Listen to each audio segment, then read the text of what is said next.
Highest number of కేంద్ర మంత్రులు Bharatiya Janata party క్యాబినెట్లో ఉన్నారు, కేంద్ర ప్రభుత్వ క్యాబినెట్లో ఉన్నారు.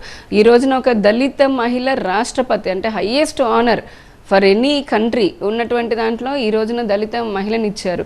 చాలా రాష్ట్రాల గవర్నర్లు, పొలిటికల్గా అడిగారు కాబట్టి పొలిటికల్గానే చెప్తున్నాను, చాలా రాష్ట్రాల గవర్నర్లు కానివ్వండి, ఇట్లా ఎంతోమంది కూడా మహిళలకి ఇచ్చారు. భారతీయ జనతా పార్టీ మీరు దేశవ్యాప్తంగా చూస్తే ఒక చిన్న స్వీపర్ లాగా ఉన్నటువంటి మహిళ దగ్గర నుంచి చెత్త ఎత్తుకునేటటువంటి వారు కూడా అటువంటి వారికి సీట్లని ఇచ్చిందాక మీరు అన్నారు కదా 200-300 కోట్లని.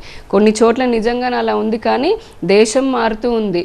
ఎందుకంటే ఇప్పుడు మీరు ఇదే గూగుల్లో కొడితే కనుక భారతీయ జనతా పార్టీ ఎంతమంది నిరుపేదలకి సీట్ ఇచ్చింది, వాళ్ళు అఖండ విజయాన్ని సాధించారు, అందులో మహిళలు ఎంతమంది ఉన్నారని మీరు చూస్తే కనుక మా కమిట్మెంట్ అర్థమవుతుంది.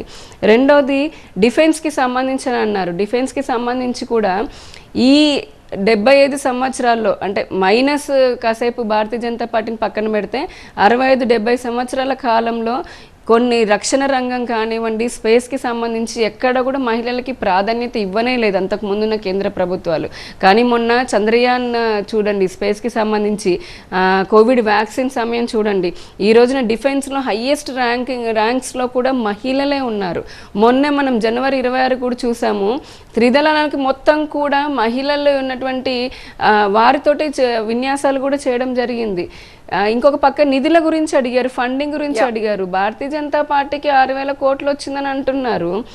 భారతీయ జనతా పార్టీకి దేశవ్యాప్తంగా ఉన్న ఎంపీల సంఖ్య ఎంత అండి?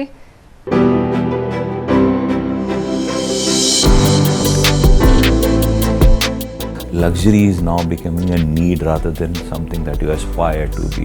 So that is adding a lot of fuel. Obviously, government has played a vital role in it. In a city like Mumbai, a luxury home may be something upwards of rupees 10 crores. In city like Delhi, again maybe something upwards of 8-9 crores. But in Bangalore, we typically define a luxury home, anything which is upwards of about 3 crores. It's a combination of increased wealth, availability of more luxurious homes, and simultaneously the overall economy doing better.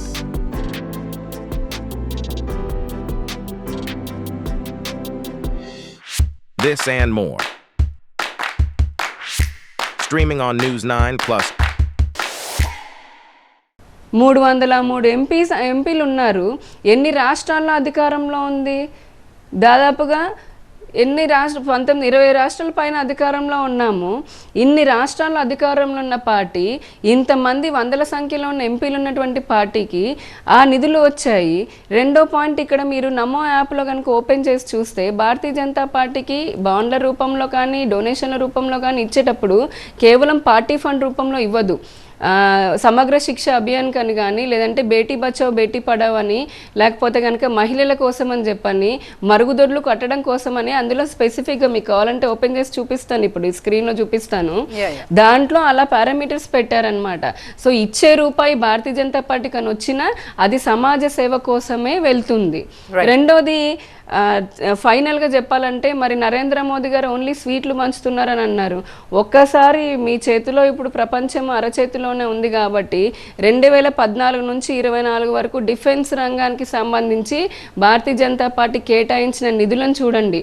అలాగే దేశ ప్రజలందరినీ motivate చేయడంతో, అంటే కేంద్ర ప్రభుత్వం నిధులు ఇస్తుంది, కానీ ఈ దేశంలో ఉన్నటువంటి ప్రజలందరికీ కూడా సైనికుల పట్ల గౌరవభావం పెరగాలి, దేశభక్తి పెరగాలి అని చెప్పి నరేంద్ర మోదీ గారు ఒక మోటివేషన్ తీసుకుని వచ్చారు. ఆయన జీతం కూడా ఇస్తున్నారు. ఈ రోజున డిఫెన్స్ లో ఉన్నటువంటి వారు, రిటైర్డ్ ఆర్మీ పర్సనల్స్ ఎవరైతే ఉన్నారో వారందరూ కూడా మంచి ప్రమాణాలతో జీవితాన్ని గడుపుతున్నారు, సంతోషంగా ఉన్నారండి. Right, welcome back. యామిని గారు, అంటే పార్టీ అధ్యక్షురాలు పురంధేశ్వరి గారు ఈరోజు అంటే ఈసీకి కంప్లైంట్ ఇచ్చారు, ఐపీఎస్లని మార్చమని, లేకపోతే they are influenced by the government అనేసి. Is it so? నిజంగా అనిపిస్తోంది అట్లా? అనిపిస్తుంది.